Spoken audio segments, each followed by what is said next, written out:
So, welcome students once again. Sorry. We are starting another lecture. This will be lecture 3rd of Unit 1, AKTU Chemistry, subject code KAS 102/202 as per AICTE curriculum. So, we are now we have studied molecular orbital theory in 2 lectures. In first lecture, the basics of the molecular orbital theory, and then in second lecture some more applications. Now we have to apply molecular orbital theory on solids, जिसको हम लोग क्या बोलेंगे बाद में, band theory. So we have to study in this band theory of solids, conductors, metallic conductors, non-conductors and semiconductors. What we have to do? इस lecture में हम लोगों को करना क्या है, हम लोग जो मॉलिक्यूलर ऑर्बिटल थ्योरी पढ़े हैं उसको अप्लाई कर रहे हैं किस पर, सॉलिड्स पे, बेसिकली मेटालिक क्रिस्टल्स पे. सो बिफोर दिस हम लोगों को मेटालिक बॉन्डिंग के बारे में, मेटल के बारे में जान लेना चाहिए.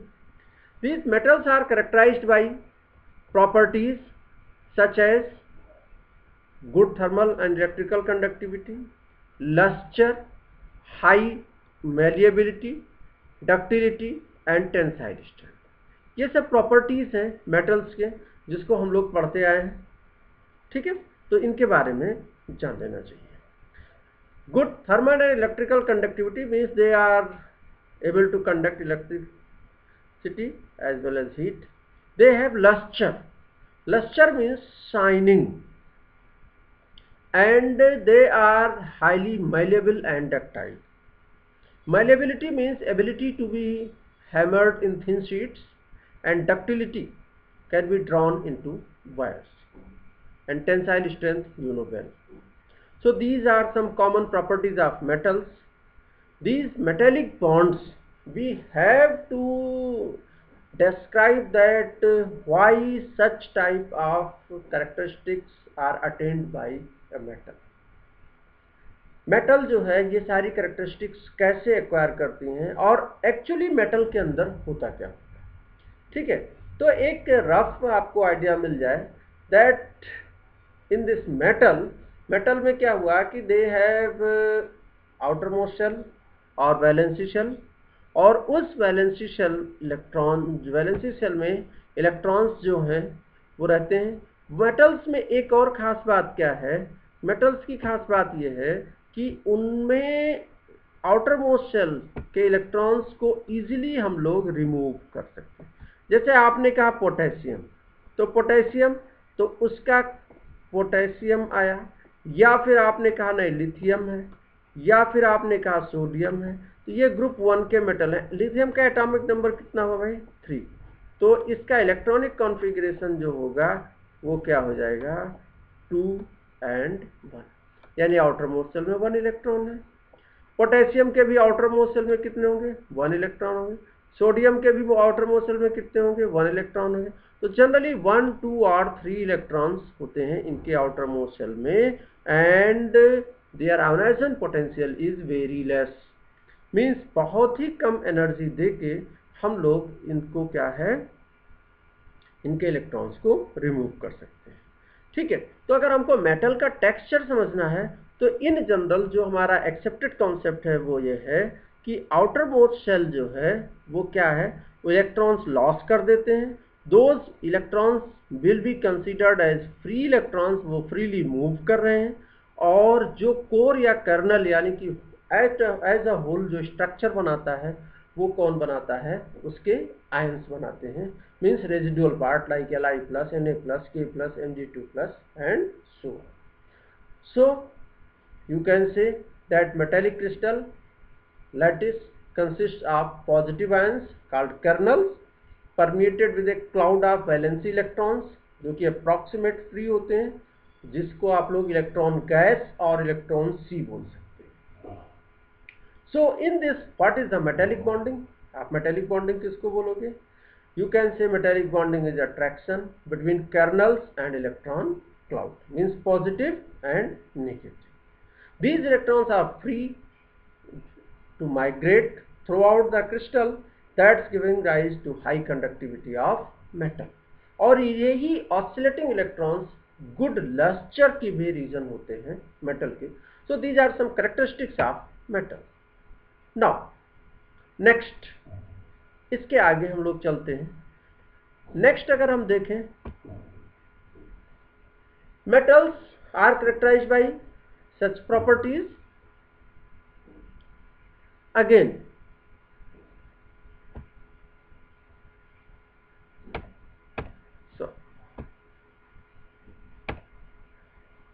a metallic crystal consists of large number of atoms in a closed area.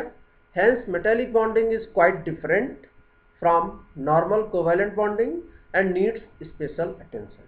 यानी कि जो मेटेलिक बॉन्डिंग हमको समझना है उसके लिए कुछ डिफरेंट, जो हमने सिंपली पढ़ रखा है कोवैलेंट बॉन्डिंग, उससे डिफरेंट है. There are 3 major theories applied for bonding in metals. These are free electron theory, valence bond theory and molecular orbital theory. Free electron theory जो हमने आपको अभी एक्सप्लेन किया है, ये बिगनिंग में जो बताया, मोस्ट एक्सेप्टेड थिंग है कि एक जनरल आउटलाइन देता है, वो वही है जिसमें कि जो मेटल्स के आउटर मोस्ट सेल इलेक्ट्रॉन्स हैं दोज आर फ्री और मोबाइल इलेक्ट्रॉन्स, और जो एंटायर कर्नल बनाएगा या कोर या लैटिस बना रहा है वो कौन बना रहा है? पॉजिटिव आयंस बनाएगा. ठीक है, तो यहाँ पर यही फ्री इलेक्ट्रॉन्स जो हैं वो मूव कर सकते हैं. What will be considered as metallic bond? Simply the force that binds a metal ion to the mobile electrons within its sphere of influence is known as metallic. Okay, so एक एक को हम लोग discuss कर लेते हैं. Valence bond theory, ये बहुत ही दूसरी थ्योरी जो हुई, ये बहुत ही कम अप्लीकेबल हुई. कॉन्सेप्ट आप एक्सप्लेन तो कर सकते हैं बट सारी प्रॉपर्टीज आप इससे अच्छे तरीके से एक्सप्लेन नहीं कर सकते. वैलेंस बॉन्ड थ्योरी में क्या होता है?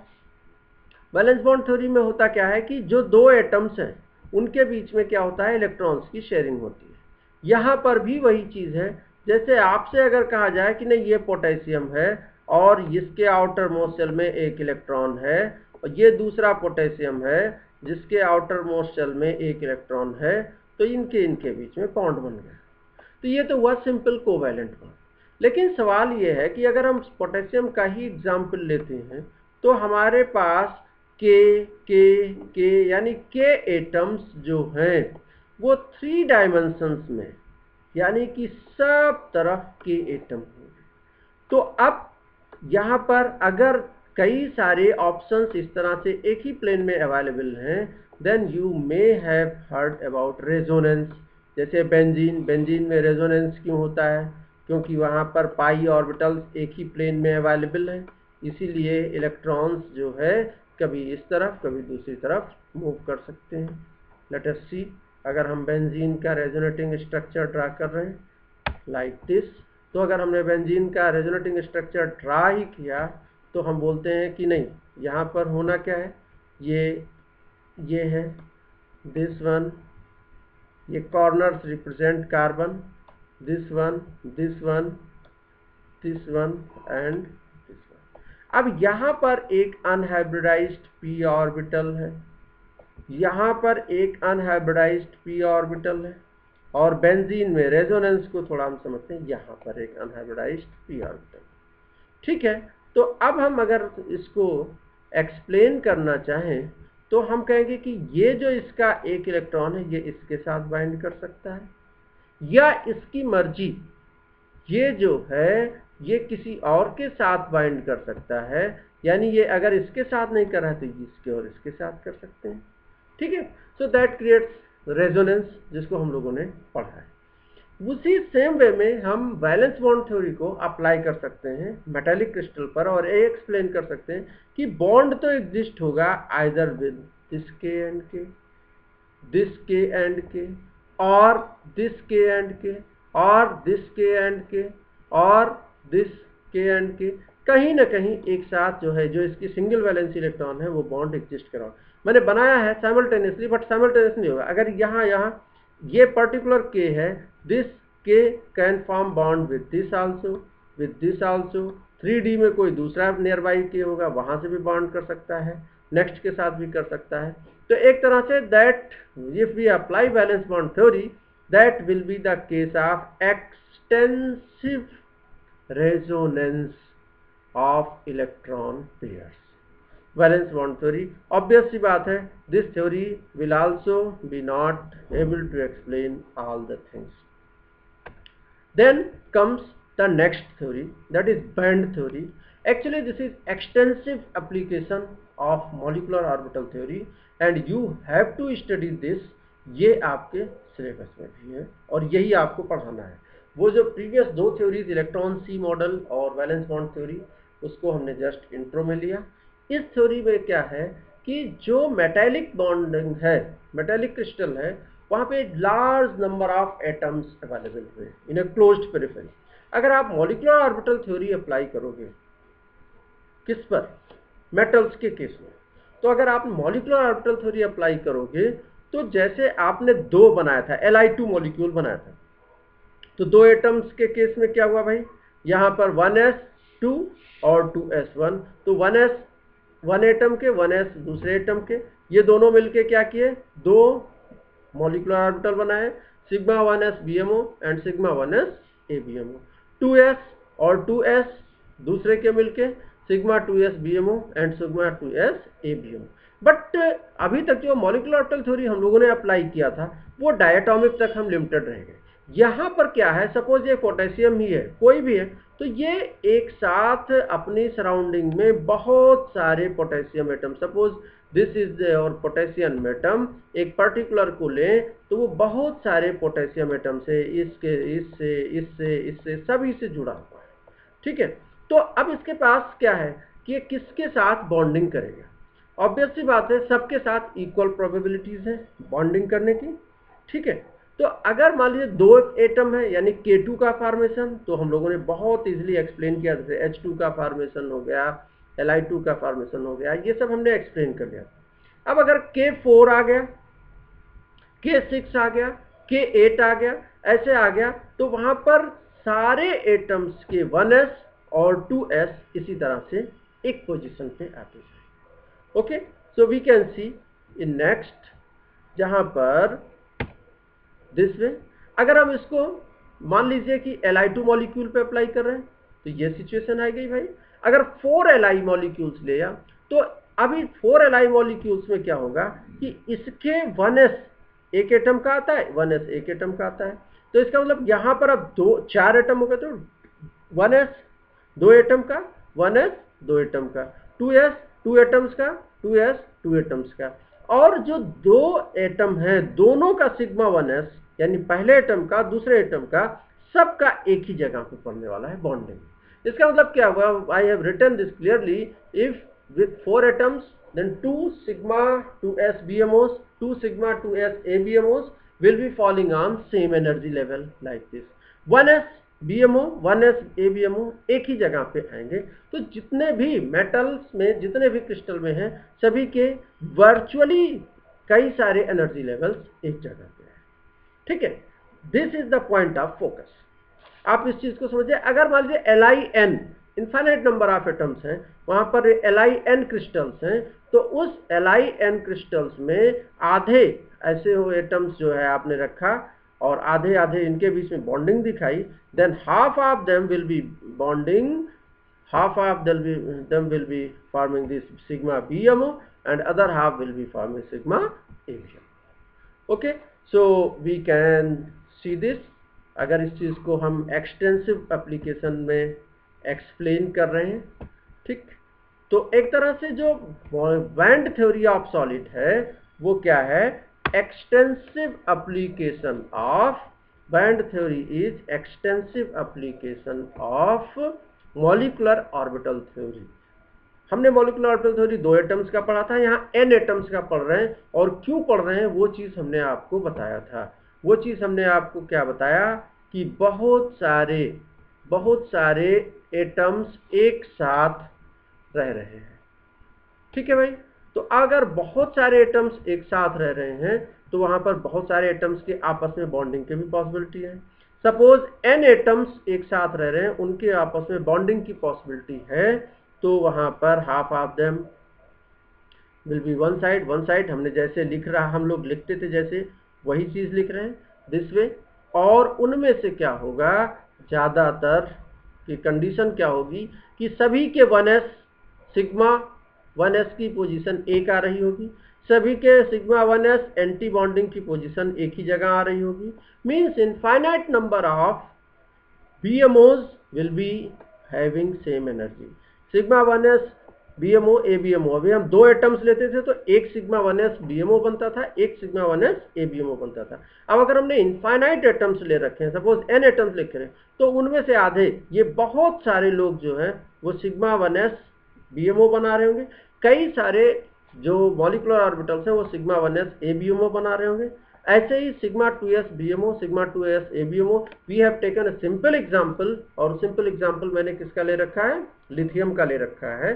ठीक है, ऐसे अगर मान लीजिए आपने सोडियम लिया तो वहां पर 1s 2s2 2p6 3s1 वहां तक पहुंच गए, जितने भी हुए तो उसमें से सभी लोग क्या है, हाफ BMO हाफ ABMO बना रहे। It means virtually same energy के a lot of energy levels are falling on same place, hence they will appear just like a band।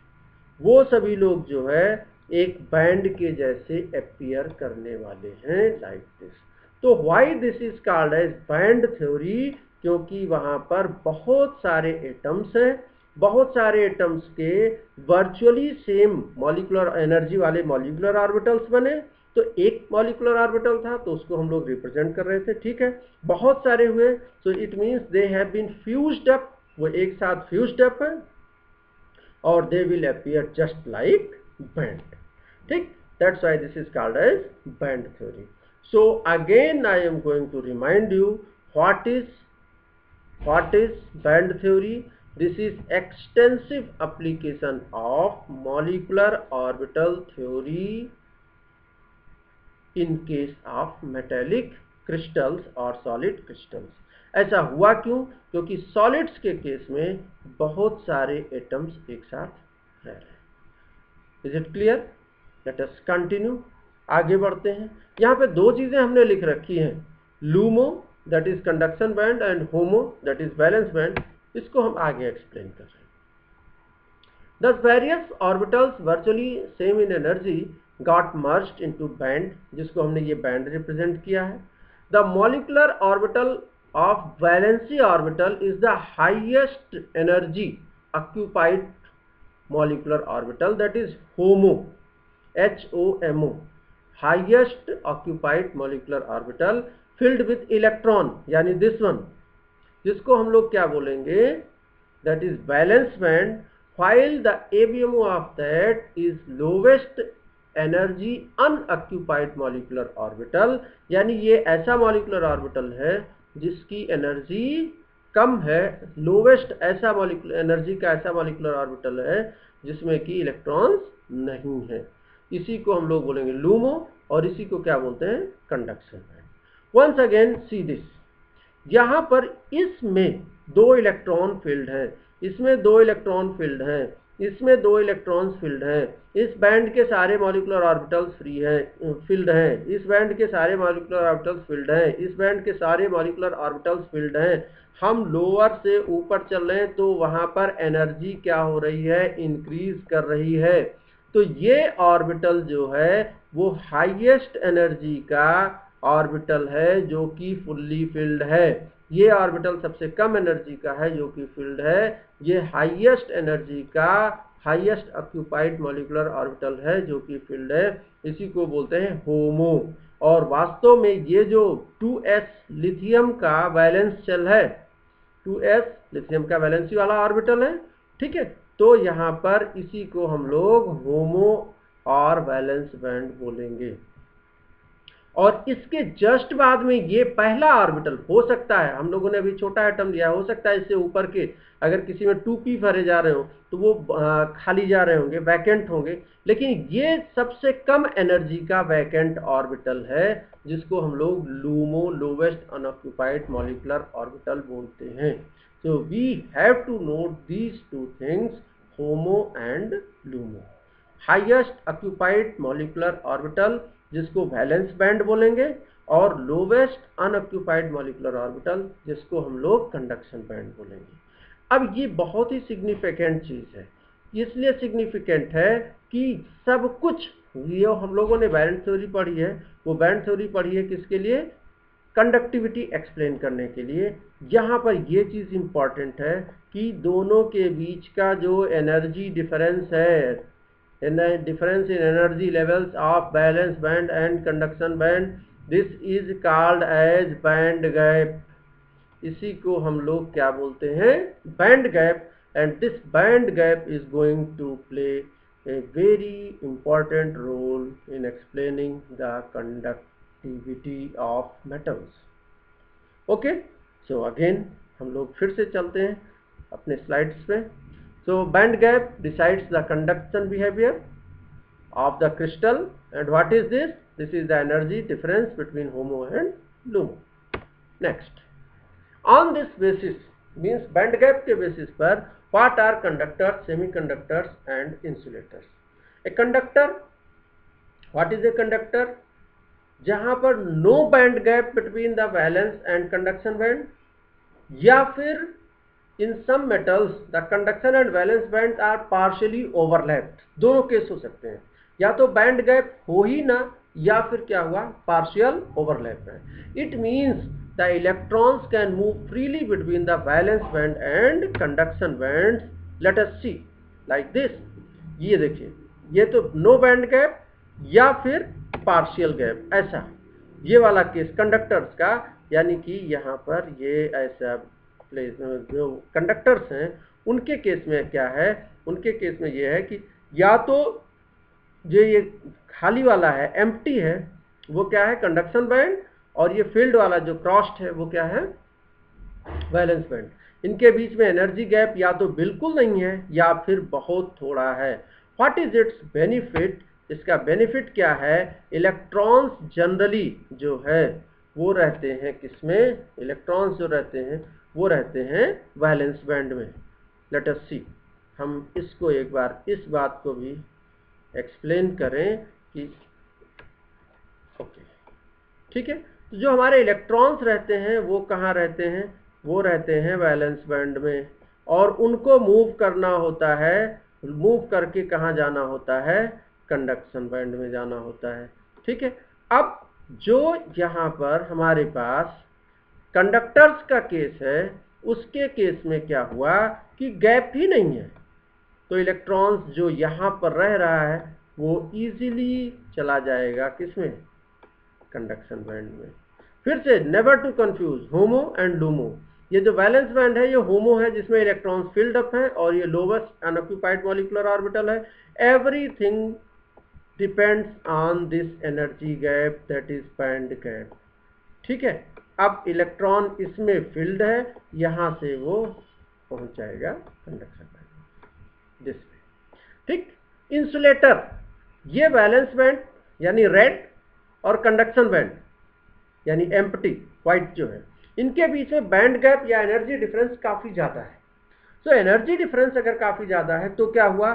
कभी भी इनका इलेक्ट्रॉन मूव करके ऊपर नहीं जा पाएगा, यानी हीट करने पर भी नहीं पहुंच पा रहा है। अगर नहीं पहुंच रहा है तो इसका मतलब दीज इलेक्ट्रॉन्स आर लॉक्ड, इनके इलेक्ट्रॉन्स लॉक होते हैं, and such situation will arise in case of covalently bonded compounds. Covalent bonded में वो लॉक्ड हुए। एक एग्जाम्पल, चलिए, तो यहाँ पर बैंड गैप काफी ज्यादा है। सेमीकंडक्टर्स के बीच में क्या है? इन दोनों के इंटरमीडिएट सिचुएशन है। इंटरमीडिएट सिचुएशन का मतलब कि बैंड गैप तो है तो, पर बहुत थोड़ा सा गैप है। थोड़ा सा गैप है कि मतलब एक स्मॉल हीटिंग या कोई भी आपका जो एनर्जी थोड़ा सा भी प्रोवाइड किया, इवन रूम टेम्परेचर पर जो है थोड़े थोड़े से इलेक्ट्रॉन इधर से इधर जा सकते हैं, ठीक है। तो they are semiconductors. So HOMO and LUMO, ये दो कॉन्सेप्ट आपको आने चाहिए। होमो और लूमो, इस बेसिस पर हम आपको क्या बताने वाले हैं? ये बताया हमने आपको क्या कि कैसे बनते हैं, कैसे बनते हैं बैंड, बहुत सारे ऑर्बिटल्स एक ही पोजीशन पे आ गए, उनकी एनर्जी सेम है, that's why they will appear like band. इनमें से दो लोगों को हमको बहुत फोकस करना है, एक है होमो जिसको वैलेंस बैंड बोलेंगे, दूसरा है लूमो जिसको कंडक्शन बैंड बोलेंगे। होमो और लूमो के बीच के एनर्जी डिफरेंस को हम लोग बैंड गैप बोलेंगे। बैंड गैप डिसाइड करेगा कि वो सॉलिड क्रिस्टल कैसा होगा। ठीक है, मैंने आपको बताया कंडक्टर जहाँ पे बैंड गैप बिल्कुल ही नहीं है, या वो ओवरलैप कर रहे हैं, या फिर बहुत ही नेग्लिजिबल बैंड गैप है। Insulator large gap greater than 3 electron volts कह लीजिए। ठीक है, valence band VB and CB, valence band and conduction band.